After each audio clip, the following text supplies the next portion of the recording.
Good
evening. How's everybody doing? Are you fasting? We're fasting. My head is swimming. But we will get through it with God's help. Let's light up the darkness. Who's in the house on a Thursday with Purim coming in tonight, when we can break our fast and listen to the Megillah reading? There will be a Megillah reading in English tomorrow, like we do every year. We'll do an online Megillah reading. We do it in English. That doesn't satisfy your requirement to hear the Megillah chanted from a scroll. But if you can't do that, it's the next best thing. And we'll offer just a little bit of commentary. We'll also, any donations that come in during the Megillah reading tomorrow at 1:30 p.m. 1:30 p.m. we'll go live on Facebook. I'm not sure if we're going to do it on YouTube or not, but definitely on Facebook, an accidental Talmudist. And any donations that come in during that period, we won't use for our organization like we do every year. They'll just flow through us, and we'll donate them to organizations that help the poor, because that's something that you do on Purim, gifts to the poor. Very often we give to Tomchei Shabbos, which provides Shabbos meals for needy families, and similar types of organizations. That'll be tomorrow at 1:30. We'll have our Friday Daf Yomi class like we always do. We're back to the regular time of noon Pacific on Friday. So class tomorrow at noon and the Megillah reading at 1:30. Who's in the house? Yehud in South Carolina, Shandora in the Bronx, Renee in Indiana, Paul in the Great Northwest, Shandora. Sharon on her way to Shul. Yehud in South Carolina, Melissa in Great Neck, Joe in the Inland Empire, Bill in mid-Missouri, Belle in Texas, Guy in Ohio, Stephen in New Hampshire, Gail in Kansas City. Sharon is not in Lebanon, New Jersey. She's in Highland Park. Lucy in Minnesota, Bella in Florida, Renee is singing, Nancy in North Carolina, Chaim in Florida, Alan in New York City, Ella, wishing everyone Hag Sameach, Marie in Freeport, New York. Welcome, everybody. We're continuing our discussion of Mishnah number 1 here in chapter 9 of Tractate Sanhedrin, 24th volume of the Talmud. For a while now, we've been talking about death penalty offenses. Where is the prohibition on that? That sin. Where is the action that we're talking about prohibited in the Torah, and where is the punishment laid out in the Torah? Those are usually separate verses. Sometimes it's not explicit, and then the sages derive it from another place, as we've seen a bunch of times. Let me just refresh this. Yeah. And here in chapter 9, we're talking about offenses that are punishable by burning, a different kind of death penalty than strangulation or decapitation by the sword or stoning. Burning is not actually burning at the stake. It's pouring molten lead down the throat. Who receives that punishment? People who engage in the depraved plot, also known as lewdness, of a man who sleeps with both a woman and her daughter, or sleeps with a woman and her mother. Yeah, that sounds pretty depraved.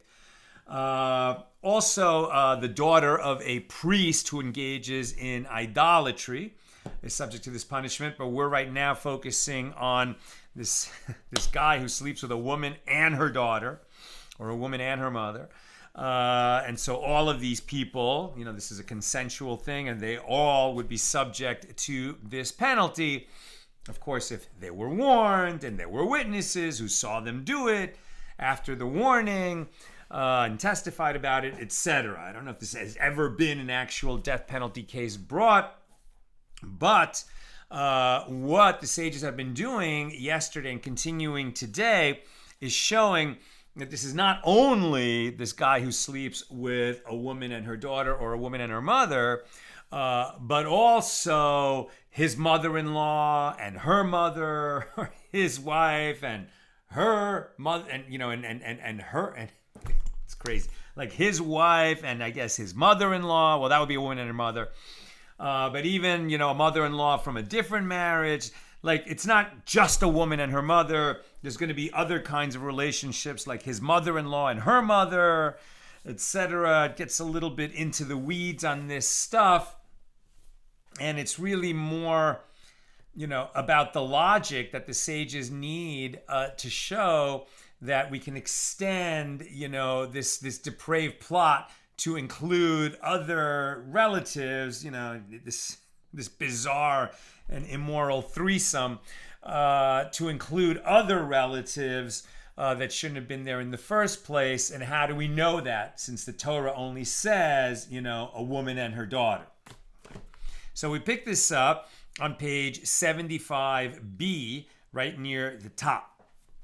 Rava says that Rav Yitzchak bar Avudimi said to me, the equation of his relative to her relative, right? Like his mother-in-law and her mother, or his father-in-law and her mother and that woman's mother, like this guy sleeping with his wife's grandmother. I mean, the whole thing is gross. But anyway, how do we know that these are all prohibited? Right? So the equation of his relative to her relative is derived by means of a verbal analogy between the word henna. Henna does not refer to ink on the hand. This means, her, right? Was written with regard to his relative, that the nakedness of your son's daughter or of your daughter's daughter, their nakedness, you shall not expose, for theirs, henna, right? Feminine henna. For theirs, henna, is your own nakedness. Leviticus 18:10. And the word henna, written with regard to her relative, in another verse, you shall not uncover the nakedness of a woman and her daughter. You shall not take her son's daughter or her daughter's daughter to uncover her nakedness. They, henna, are near kinswomen. It is lewdness. Leviticus 18:17. Additionally, it is derived from a verbal analogy between the word lewdness in Leviticus 18:17 and the word lewdness in the verse. And if a man takes a woman and her mother, it is lewdness. They shall be burned with fire, both him and them. There shall be no lewdness among you, the Jewish people. So the master says, from where is it derived? To render the status of a relative below like the status of a relative above, meaning whether it's your descendants or your ancestors, right? Your mother or your grandmother, your mother-in-law or your daughter-in-law, right? Ancestors versus descendants. the status of a relative below, like the status of a relative above. If we say this means that the status of a second generation relative, i.e., the daughter of the son of his wife and the daughter of her daughter, is like the status of the first generation relative, i.e., her daughter, well, this is difficult, as they are derived together, as all of them are mentioned in the same verse. Rather, it means that the status of the mother of his father-in-law and the mother of his mother-in-law is like that of his mother-in-law. And the Gemara challenges, if so, is this an example of a relative below is like the status of a relative above? On the contrary, it is an example of a relative above is like the status of a relative below. And the Gemara responds, emend the Baraisa and teach, the status of a relative from the generation above is like the status of a relative from the generation below them. And the Gemara asks, if so, as for the continuation of the Baraisa, lewdness is stated here with regard to the prohibition, and lewdness is stated there with regard to the punishment. Now, if the mother of his father-in-law and the mother of his mother-in-law are not written in the Torah and are derived through interpretation, is the term lewdness written concerning them? Right? In other words, if these relatives are stated in the prohibition, a slightly different list of relatives is stated with regard to the punishment, can we say that the prohibition extends to all of those other relatives and the punishment extends to all of those relatives? That's what the sages are deriving, but how do we know that that is so? Abaye says, this is what the Baraisa is saying. From where is it derived to render the status of a relative for 3 generations above, his wife, his mother-in-law, and the mother of his mother-in-law, like the status of a relative for 3 generations below, his wife, his daughter, and the daughter of his daughter? Lewdness is stated with regard to relatives below, the offspring of his wife. And lewdness is stated with regard to relatives above, the ancestors of his wife. And just as with the relatives below, one is liable for engaging in intercourse with 3 generations of women, so too with regard to relatives above, one is liable for engaging in intercourse with 3 generations of women. Wow. And just as with regard to punishment, the verse rendered the status of relatives below like the status of relatives above, so too with regard to the prohibition, the verse rendered the status of relatives above like that of relatives below. And Rav Ashi says, actually it is not necessary to amend the Baraisa, and the Baraisa may be interpreted as it is taught. And what is the meaning of the term below? The reference is to below in terms of the prohibition, i.e., below refers to more distant relatives. For example, the mother of his mother-in-law, with regard to whom the prohibition is less severe. And above refers to closer relatives. For example, his mother-in-law, with regard to whom the prohibition is more severe. So based on that interpretation of the Baraisa, the Gemara asks, if so, why not say, just as the mother of his wife is forbidden to him, so too the mother of his mother is forbidden to him, and say that he would be liable to be executed by burning if he slept with his mother and his grandmother. Why not just say that? So Abaye says that it is not possible that one is liable to be burned for engaging in intercourse with the mother of his mother. As the verse states, the nakedness of your father and the nakedness of your mother you shall not expose. She is your mother. You shall not expose her nakedness in Leviticus 18:7. Infer from this, due to his intercourse with his mother, you deem him liable to be executed. But you do not deem him liable to be executed due to his intercourse with the mother of his mother. Rava says, both according to the one who says, with regard to the method of derivation by means of a verbal analogy, infer the law from it, i.e. from the source of the verbal analogy, and derive the details from it, i.e. from that source. And according to the one who says, infer the law from it, but interpret the halacha according to its own place, which means the derived law, which was not explicitly stated in the Torah, is subject to the principles that govern that which is derived by the means of the verbal analogy. It is not derived that one is liable to be burned for engaging in intercourse with his grandmother. It's incest, it's prohibited, But would we apply the death penalty by burning for sleeping with the grandmother? Apparently not, according to this view. The Gemara elaborates, according to the one who says, infer the law from it and derive the details from it. One might infer, just as with regard to the relatives of his wife, the mother of his mother is forbidden to him, so too with regard to his relatives, the mother of his mother is forbidden to him. And derive again from it, just as with regard to the relatives of his wife, he is liable to be executed by burning due to his intercourse with the mother of her mother. So too, with regard to his relatives, he is also liable to be executed by burning due to his intercourse with the mother of his mother. The Gemara now proceeds to explain why one cannot derive that one is liable to be burned for engaging in intercourse with the mother of his mother. According to the one who says execution by burning is more severe than execution by stoning, the inference from the law of relatives of his wife can be refuted as follows. What is notable about her relatives, where he is liable to be burned for engaging in intercourse with the mother of her mother? They are notable in that one who engages in intercourse with the mother of his wife is liable to be executed by the more severe punishment of burning, not the less severe and more common punishment of stoning. Will you then say that the same law should apply with regard to his relatives, where one who engages in intercourse with his mother is liable to be executed by the less severe punishment of stoning? And furthermore, as one who engages in intercourse with his mother is executed by the less severe punishment of stoning, is it possible that one who engages in intercourse with the mother of his mother, a more distant relative, is executed by the more severe punishment of burning? You see, we have to remind ourselves again of two things.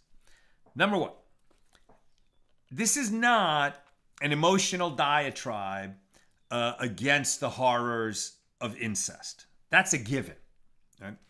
What they're doing here is closely following the logic to understand, which type of incestuous relationship is prohibited by which verse in the Torah, where it is not explicitly prohibited. How do we derive that it is prohibited from, surrounding verses or nearby relatives? And having derived that it is prohibited and that a death penalty applies, which death penalty are we going to apply?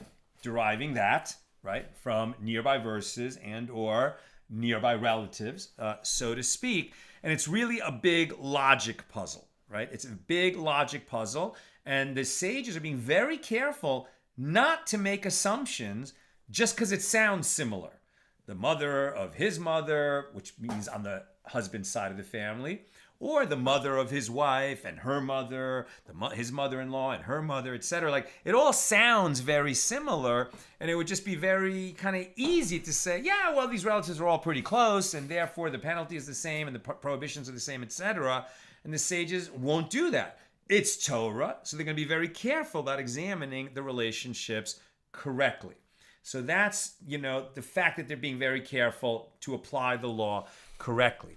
The other thing that I like to remember in passages like this, which we're reading at length, and it's complicated, and it's difficult, and there's something unseemly about it because of the underlying, transgressions that we're talking about. But I like to remind myself in these moments the care that the sages took to get the law right. Why? Because of their passion for Torah. Because God commanded us, and we love God, and God has blessed us in so many ways.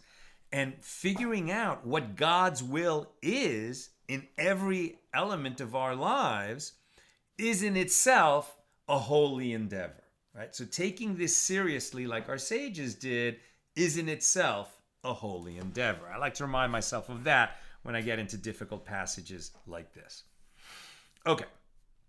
And furthermore, as one who engages in intercourse with his mother is executed by the less severe punishment of stoning, is it possible that one who engages in intercourse with the mother of his mother, a more distant relative, is executed by the more severe punishment of burning? And furthermore, just as with regard to her relatives, you did not distinguish between her mother and the mother of her mother, and one who engages in intercourse with either is executed by burning, so too with regard to his relatives, you should not distinguish between his mother and the mother of his mother. Since one who engages in intercourse with his mother is punished by stoning, not burning, it follows that one who engages in intercourse with the mother of his mother is punished by stoning, not burning. And according to the one who says that stoning is more severe than burning, although the first two refutations of the derivation, based on the fact that execution by burning is more severe, would now not be relevant, due to this third difficulty, this halacha is not derived. So just as with regard to her relatives, you did not distinguish between her mother and the mother of her mother, so too with regard to his relatives, you should not distinguish between his mother and the mother of his mother. And according to the one who says, infer the law from it, but interpret the halacha according to its own place, one might infer, just as with regard to relatives of his wife, the mother of her mother is forbidden to him, so too with regard to his relatives, the mother of his mother is forbidden to him. And interpret the law according to its own place. It is there, with regard to the relatives of his wife, that one who engages in intercourse with the mother of her mother is executed by burning. But here, with regard to his relatives, one who engages in intercourse with the mother of his mother is executed by stoning, as we found that this is the punishment with regard to one who engages in intercourse with his mother, right? If the incest in question was only the man slept with his mother, burning would not apply. Burning applies when he sleeps with some woman and her mother. What if it's his wife? That's permitted. And her mother? Well, then it becomes subject to burning for all of them. They engage in this deprived plot together, right? But that's why there's a distinction between relatives on his side, where simple incest with his own mother, stoning, death penalty, but stoning. Death penalty, but with his wife and her mother, death penalty, but burning. So that's why, are we going to apply burning when we bring it back to his side if he sleeps with both his mother and his grandmother? It's a question. That's what they're addressing.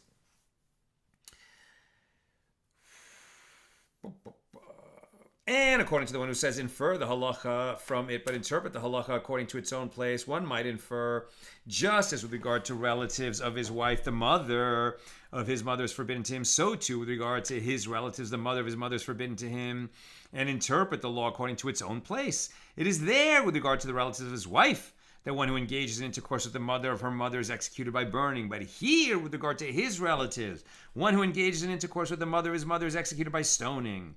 As we found that this is the punishment with regard to one who engages in intercourse with his mother. And the Gemara explains why the derivation with regard to the prohibition is not valid. According to the one who says that execution by burning is more severe than execution by stoning, this derivation can be refuted. And now we're on page 76a. What is notable about her relatives? They are notable in that one who engages in intercourse with the mother of his wife is liable to be executed by the more severe punishment of burning. Will you say that there is a prohibition with regard to his relatives, where one who engages in intercourse with his mother is liable to be executed by the less severe punishment of stoning? And furthermore, one must say that the status of his relatives is like the status of her relatives. And just as with regard to her relatives, you did not distinguish between her daughter and the mother of her mother, and one who engages in intercourse with either is executed by burning, so too with regard to his relatives, you should not distinguish between his daughter and the mother of his mother, and he should receive the same punishment for engaging in intercourse with either of them. Since one who engages in intercourse with the mother of his mother is executed by stoning, and one who engages in intercourse with his daughter is executed by burning, the parallel between his relatives and her relatives is incomplete, and the prohibition cannot be derived. So the Gemara continues, and according to the one who says that stoning is more severe than burning, due to this third difficulty, the fact that intercourse with the mother of his mother is forbidden, this halacha is not derived, as the parallel between his relatives and her relatives is incomplete.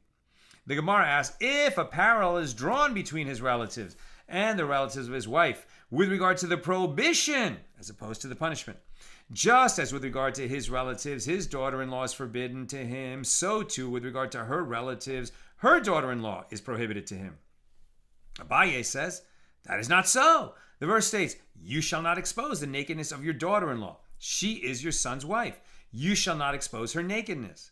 Leviticus 18:15. Due to his intercourse with the wife of his son, you deem him liable to be executed, but you do not deem him liable to be executed due to his intercourse with the wife of the son of his wife. Rava says that derivation is unnecessary, as with regard to the method of derivation by means of verbal analogy, both according to one who says, infer the law from it and derive the details from it, and according to the one who says, infer the law from it but interpret the law according to its own place, it is not derived that intercourse with one's wife's daughter-in-law renders him liable to be executed.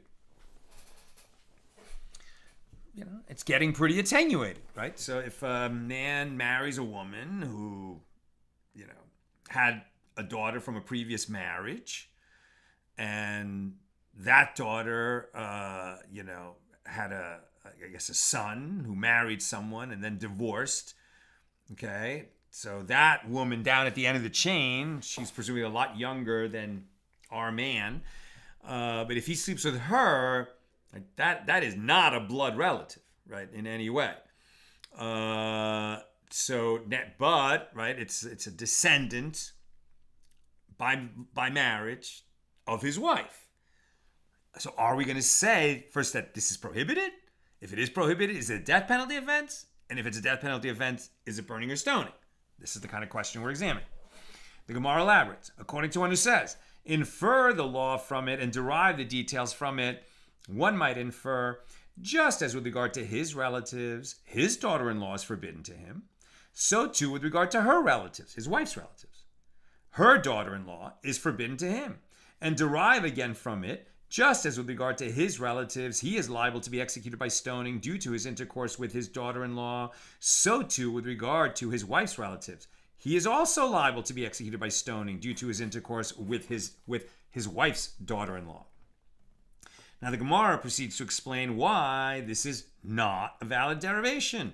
According to the one who says execution by stoning is more severe than execution by burning, the inference can be refuted. What is notable about his relatives? They are notable in that one who engages in intercourse with his mother is liable to be executed by the more severe punishment of stoning. Will you then say that the same is true with regard to her relatives, where one who engages in intercourse with her mother is liable to be executed by the less severe punishment of burning? And furthermore, and by the way, right, I'm just going to keep going.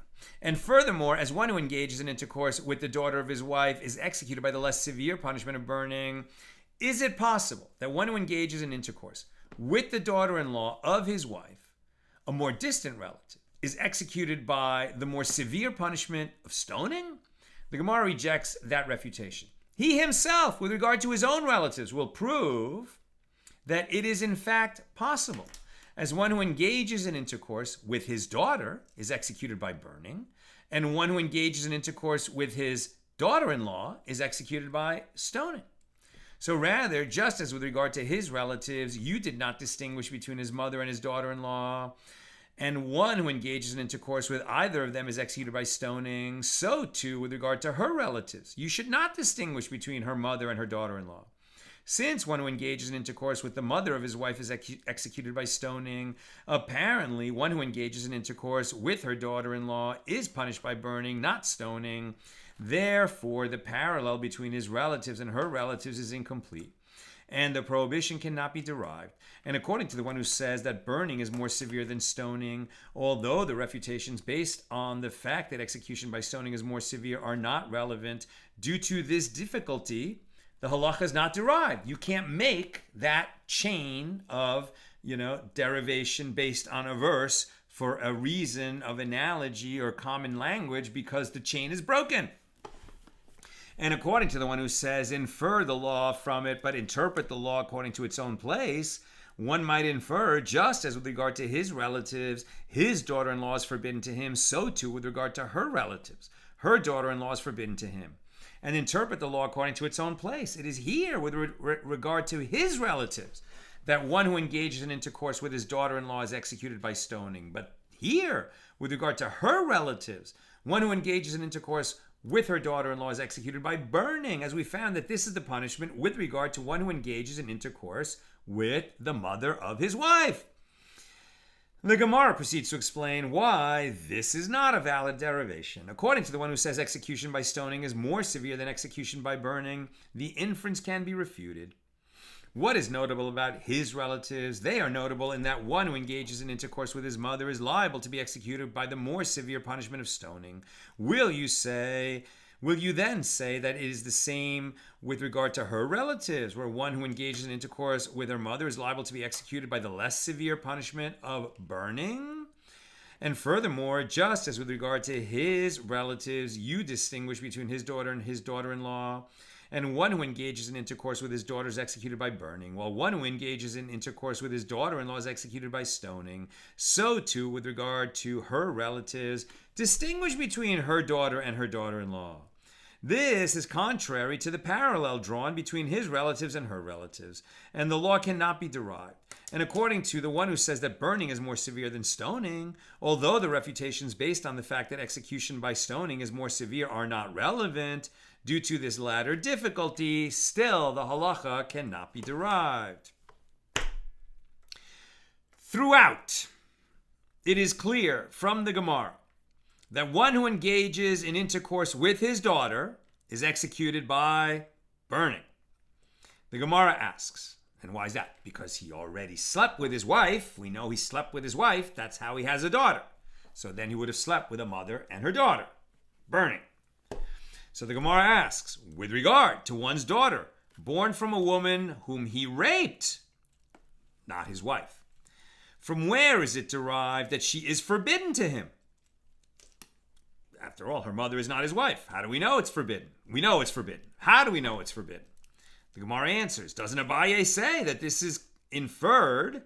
Kal v'chomer. If one is punished for engaging in intercourse with the daughter of his daughter, for engaging in intercourse with his daughter, is it not all the more so that he is punished? The Gemara asks, but does the court administer a death penalty based on a kal v'chomer inference without an explicit source? And the Gemara replies, this is a mere disclosure of the matter, not a derivation by means of an inference. Presumably the punishment administered to one who engages in intercourse with the daughter of his daughter stems from the kinship with his daughter. So when the verse states with regard to the daughter of his daughter, for theirs is your own nakedness, his daughter is included. So Rava says, Rabbi Yitzchak bar Avdimi said to me that the prohibition of engaging in intercourse with one's daughter, who is not the daughter of his wife, is derived by means of a verbal analogy between the word henna, written with regard to his descendants, in the verse, the nakedness of your son's daughter or your daughter's daughter, even their nakedness, you shall not uncover, for theirs, henna, is your own nakedness. Leviticus 18:10.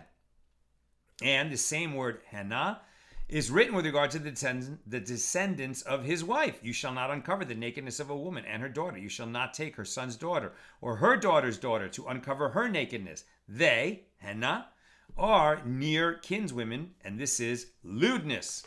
Leviticus 18:17.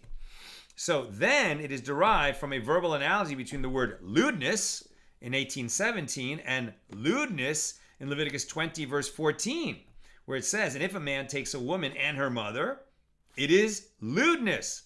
They shall be burned with fire, both him and them, and there shall be no lewdness among you. You see, there was one verse to prohibit, one verse to punish. The same relatives were not all specified in both verses, so we need to go back and forth to derive who's included. Now, the father of Rabbi Avin teaches, due to the fact that we did not learn a punishment for one who engages in intercourse with his daughter born from a woman whom he raped, We didn't learn that from an explicit verse in the Torah. So it was necessary for the verse to state, and if the daughter of any priest profanes herself by acting licentiously, it is her father, et aviha, whom she is profaning, she shall be burned with fire. In Leviticus 21, verse 9. So the verse can be interpreted like this. And if the daughter of any priest profanes herself by acting licentiously with her father, et aviha, she shall be burned with fire. You might have thought that it's only in that situation. So the Gemara asks, if so, why not say that just as in the case of the daughter of a priest who commits adultery, she is executed by burning, but her lover is executed by strangulation and not burning? So too, in the case of one who engages in intercourse with his daughter, born from a woman whom he raped, she is executed by burning, but her lover, i.e. her father, is executed by other means and not by burning. How do we know that? So Abaye says that the verse states, it is her father whom she is profaning, from which it is inferred that one who profanes her father by acting licentiously is executed with a court-imposed death penalty different from the death penalty imposed upon her lover. Excluded from that law is this case of a daughter whose father engaged in intercourse with her, where it is her own father who profanes her. Rava says, granted, there in the case of the daughter of a priest who commits adultery, based on the inference, you excluded the lover from the punishment of the daughter of a priest, execution by burning, and you established his punishment to correspond with the punishment of an adulterous Israelite woman, not a priest's daughter, who is executed by strangulation. But here, in the case of one who engages in intercourse with his own daughter, to correspond with whose punishment do you establish the father's punishment? The Torah does not state any other form of execution in that case. Will you establish his punishment to correspond with the punishment of an unmarried woman who engages in intercourse, who is not liable to be executed at all? Therefore, there is no alternative to the conclusion that the father too is executed by burning. That's the only choice left. The Gemara asks, from where is the prohibition against engaging in intercourse with his daughter, born from a woman whom he raped, derived? So granted, according to Abaye and Rava, who respectively derived the punishment, kal v'chomer, or by means of a verbal analogy, from the same source from which they derived the punishment, from there they derived the prohibition as well, as the source includes the prohibition. The source for punishment includes the law of prohibition as well. Again, prohibition and punishment are usually stated separately, but sometimes they need to be derived, and here it says they can be derived from the same source. But according to that which Rabbi Avin's father teaches, that the punishment is derived from the verse written with regard to the daughter of a priest, different source for the punishment as for the prohibition. So in that case, what is the source for the prohibition? Rabbi Ilya says that the prohibition is derived from a verse. As the verse states, do not profane your daughter by causing her to act licentiously. Lechaz nota. Lest the land fall into licentiousness and the land becomes full of lewdness. Leviticus 19:29, from which it is derived that one may not engage in intercourse with his daughter.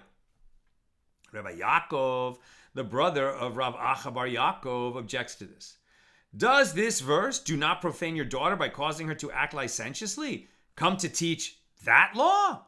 This verse is necessary to derive a different law, that which is taught in a Baraisa.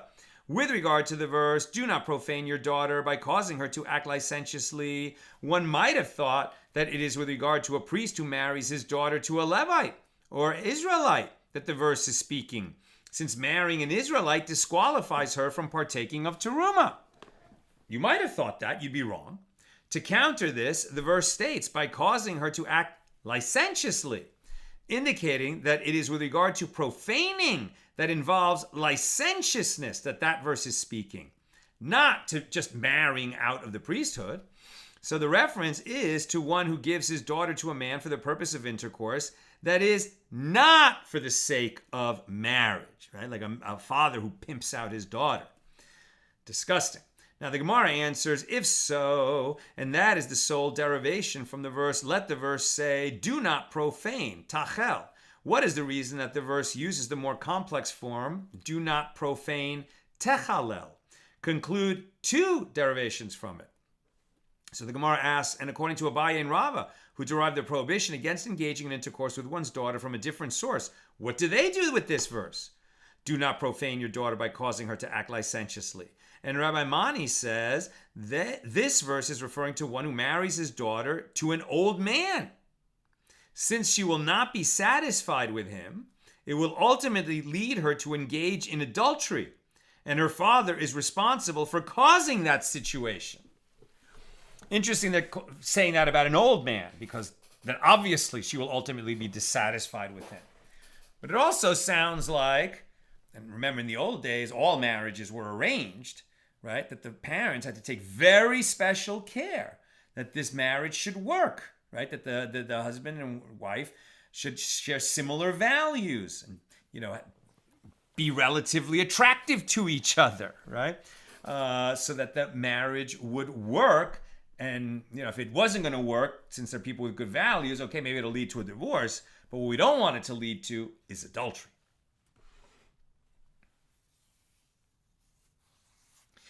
This derivation is as it is taught in the Baraisa. Do not profane your daughter by causing her to act licentiously. And Rabbi Eliezer says, this is referring to one who marries his daughter to an old man. And Rabbi Kiva says, this is referring to one who delays the marriage of his daughter, who is a grown woman. Since she finds no permissible outlet for her sexual desire, she is apt to engage in licentiousness, which here is just being characterized, I think, as fornication, right? Marriage outside of sex outside of marriage. Rav Kahana says in the name of Rabbi Akiva, you do not have a pauper among the Jewish people, other than one who is a conniving, wicked person, who seeks to conceal his true nature, and one who delays the marriage of his daughter, who is a grown woman. And the Gemara asks, is that to say that one who delays the marriage of his daughter, who is a grown woman, is not a conniving, wicked person? He connives to delay her marriage to ensure that she will stay at home and do the housework, sparing him the cost of domestic help, and thereby leads her to sin. Abaye says, now on page 76b, this is what Rav Kahana is saying. Who is a pauper who, due to his poverty, becomes a conniving, wicked person? This is one who delays the marriage of his daughter, who is a grown woman. And Rav Kahana says in the name of Rabbi Kiva, beware of one who advises you according to his own interests, as he is likely motivated by personal gain. Don't take advice from somebody who has a personal stake in the outcome of the issue on which he is advising you. Yeah, good advice. Rav Yehuda says, Rav says, one who marries his daughter to an old man, and one who takes a wife for his minor son, and one who returns a lost item to a Gentile, are all individuals who are the cause of sin. Marriage to an old man or a minor leaves the woman unsatisfied and is apt to lead to licentiousness. One who returns lost property to Gentiles adds to the property that they stole from the Jews. With regard to each of them, so we're talking about a time and place where the Gentiles are seriously oppressing the Jews, clearly. With regard to each of them, the verse states, lest there should be among you a man or a woman whose heart turns away this day from the Lord, saying, I will have peace, even though I will walk in the stubbornness of my heart, that he quenched shall be added to the thirsty. That the quenched shall be added to the thirsty. The Lord will not be willing to pardon him. Deuteronomy 29, verses 17 through 19. Again, lest there be among you a man or a woman whose heart turns away this day from the Lord, saying, I will have peace even though I walk in the stubbornness of my heart, that the quench shall be added to the thirsty. The Lord will not be willing to pardon him. Now, the Gemara raised an objection to one element of the ruling of Rav from a Baraisa. I'm just sorry, as I'm reading that, this idea of do not enable your oppressors to oppress you, right? I'm just reminded of, these Jews who right now, there are Jews out there who are standing up for these Hamas supporters who are bullying and harassing and even attacking Jews on college campuses and in other contexts.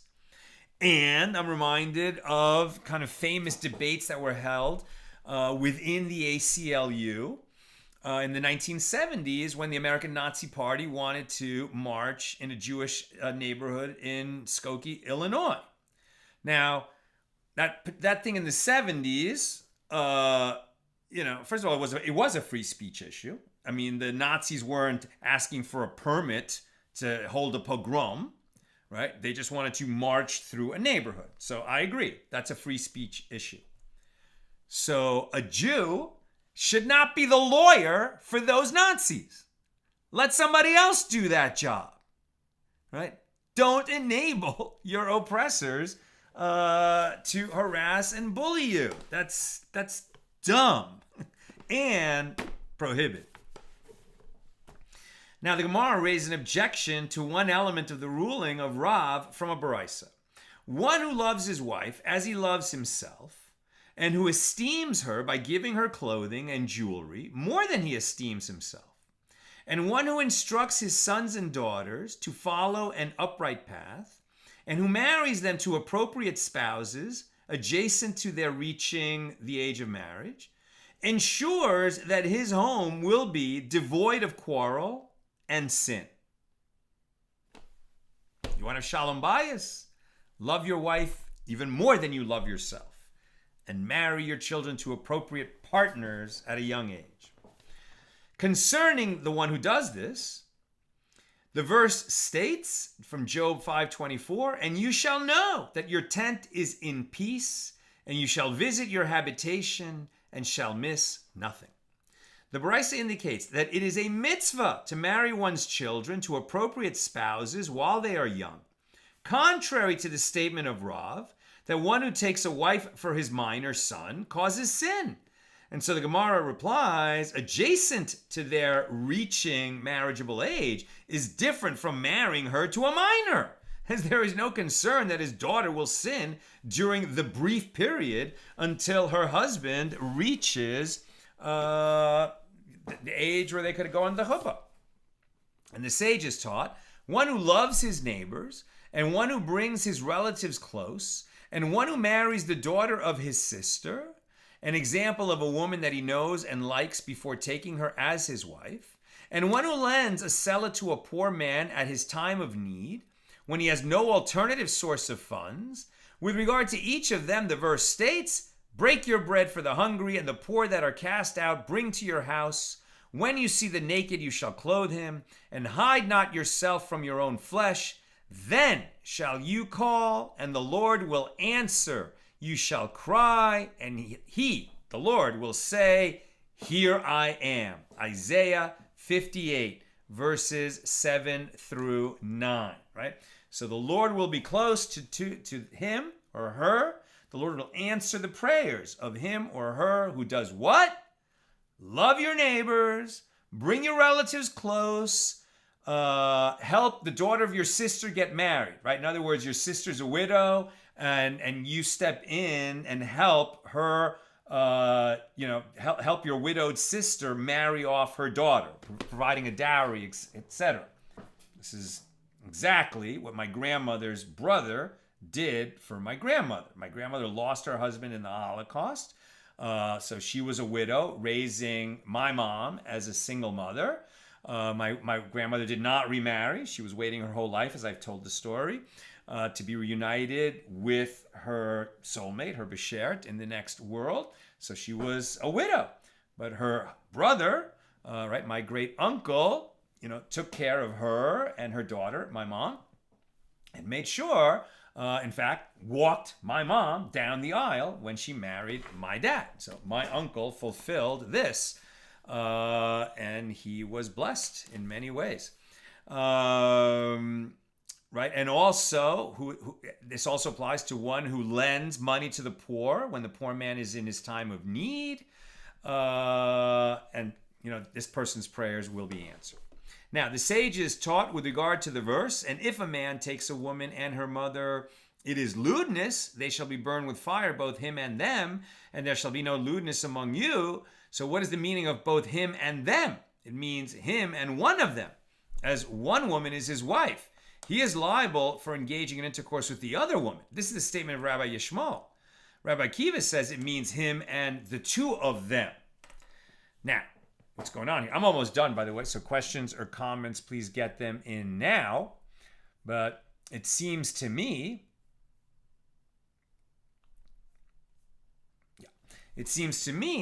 like what's being asked here, like obviously there could be an innocent party here, right? So, is a married man, and unbeknownst to his wife, he sleeps with their daughter, with his wife's, with his daughter, who's also the daughter of his wife.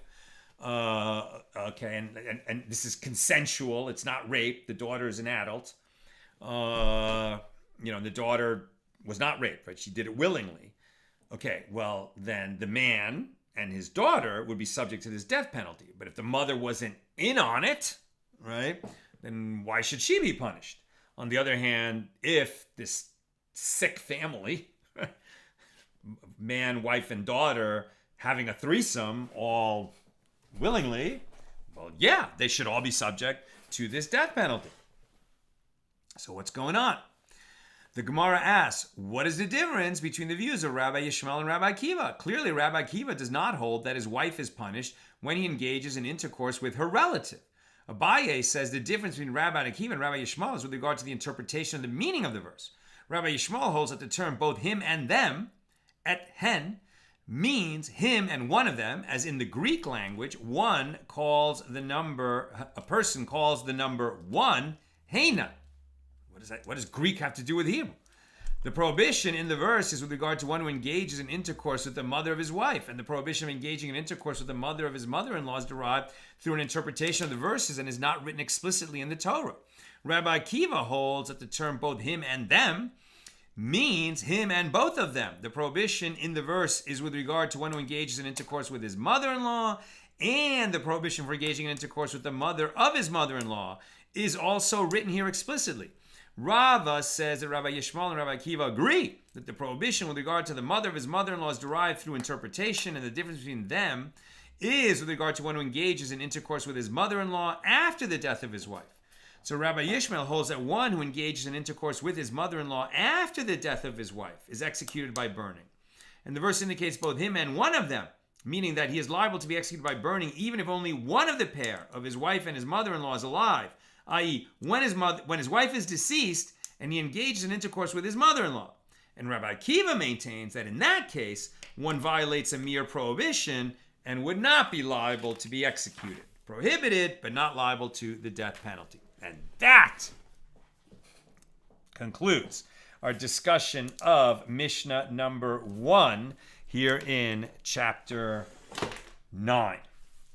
With God's help, we'll pick it up tomorrow during Purim at the regular Friday time of noon Pacific. And then a little later at 1:30 p.m. Pacific, we'll do our annual reading of the Megillah, the Book of Esther, in English. And donations made at that time to accidental Talmudists will flow through us, and we will donate to the poor and the needy, enabling people to fulfill their Purim obligation of giving gifts to the poor. You should also send some delicacies to your friends and hear the Megillah read out loud from a scroll and in Hebrew. And you should have a Purim Suda, right, the festive meal. And you're supposed to, get intoxicated so that you don't recognize the difference between Mordechai and Haman. But that doesn't really, according to most opinions, mean get rip-roaring drunk. It's enough if you have some wine and get sleepy, you've satisfied that obligation. Some people take it very far. I'm not one of them. I'm not a person to get drunk. That's not for me. Okay, 3 questions. Joseph, in our generation, we can easily despair at the state of morality. But when we come to these dafs, it's not so different, except that the social excuses for bad behavior might be radically different. Well put. Shandora, the law is not always present. The law is not always pleasant. But if there weren't parts of life that are, unfortunately, unsavory, there would be no need for laws. And where things are the most uncomfortable in the law is where we should face our discomfort most, or we risk increasing injustice. Beautiful quote. Thank you, Shandora. Beautiful. And finally, Renee. Skokie, Illinois is the closest kosher butcher to me since the last one closed in Indianapolis years ago. It's 3 hours away. The specter of Nazis marching in Skokie is still hair-raising these many years later. And finally, just quick question, late breaking. Sharon asks, my husband wants to know who brings the charges in these cases. Great question. Sounds like this is all happening behind closed doors. Probably no one, right? Unless, I mean, if it's rape or abuse, it's a different case, right? So who would bring the charges? Well, maybe there was a witness. Maybe these people are so brazen that they're doing it openly. Okay, and then a witness brings the charges. But again, like, how many times in history, really, has there been this threesome of a man and his wife and her mother? Or a man and his wife and their daughter? I mean, it's so unthinkable, it's likely never happening. But we have to study it and understand it and make sure that the law is clear. That's what we've got. And with God's help, we'll be together again tomorrow, Friday, Purim, regular time, noon Pacific. All the best. Have a good night. And once Purim comes in, Purim Sameach.